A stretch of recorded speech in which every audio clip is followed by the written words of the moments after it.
মঞ্চে যারা উপস্থিত আছেন সবাইকে ধন্যবাদ জানাচ্ছি। এই জন্যই আজকের এই প্ল্যাটফর্মটা তৈরি হয়েছে সবাইয়ের সমবেত প্রচেষ্টাতে, যার পুরোধা কিন্তু এনারাই। যখন সত্যিই ভেঙে পড়েছিলাম, এটা আমার ফিলিংস। আমি একটা হায়ার সেকেন্ডারি স্কুলের টিচার।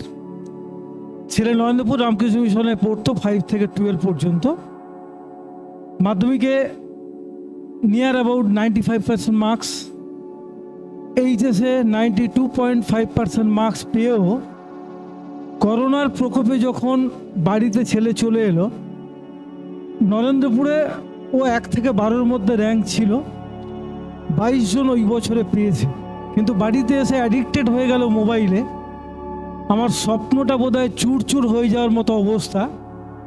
তো সেই সময়ে কাদের বাবু মাদ্রাসার হেডমাস্টার মশাই, ওনার সঙ্গে পরিচয় হলো। ওনার ছেলে সান্ডিরও ওখানে পড়তো।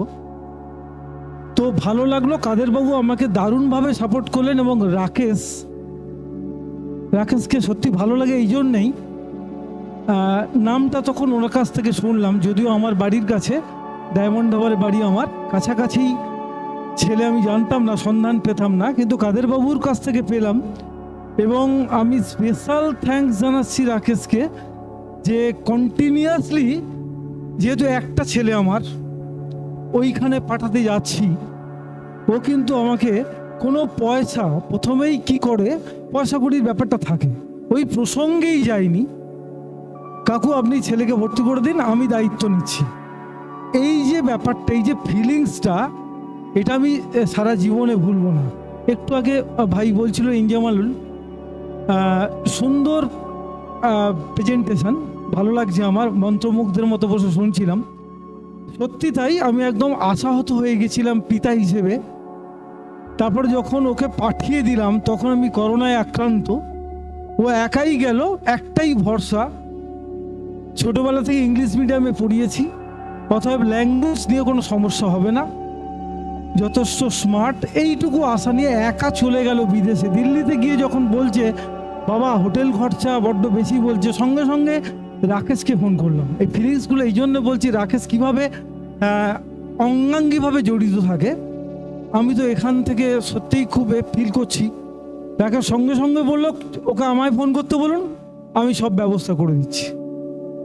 কিছুক্ষণ পরেই ছেলে ফোন করে বললো হ্যাঁ বাবা ব্যবস্থা হয়ে গেছে, অনেক কম পয়সাতেই ব্যবস্থা হয়ে গেছে।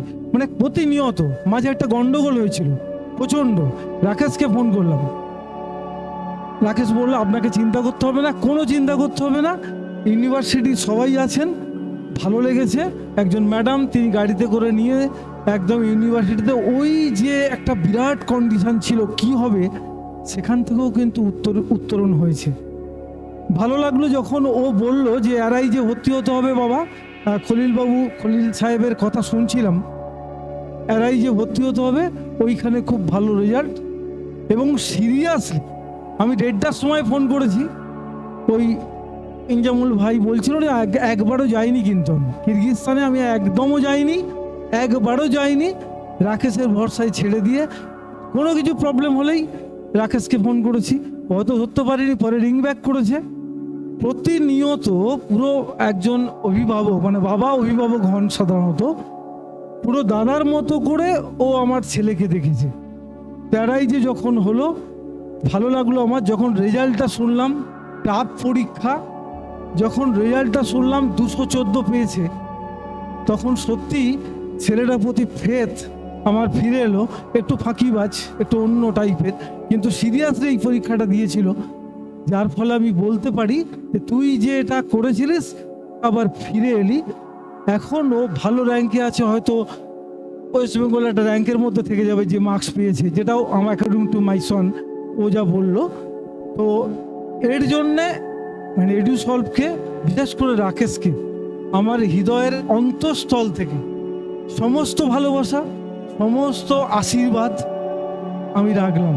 এবং উত্তর এডুসলভের বৃদ্ধি হোক, অনেক অনেক অনেক ছেলে যেন এই ফ্যামিলি থেকে উঠে এসে ডাক্তারের স্বপ্ন পূরণ করতে পারে, রাকেশ তার কাণ্ডারি হোক, এইটুকু ঈশ্বরের কাছে প্রার্থনা করে আমার বক্তব্য শেষ করছি। সবাইকে ধন্যবাদ।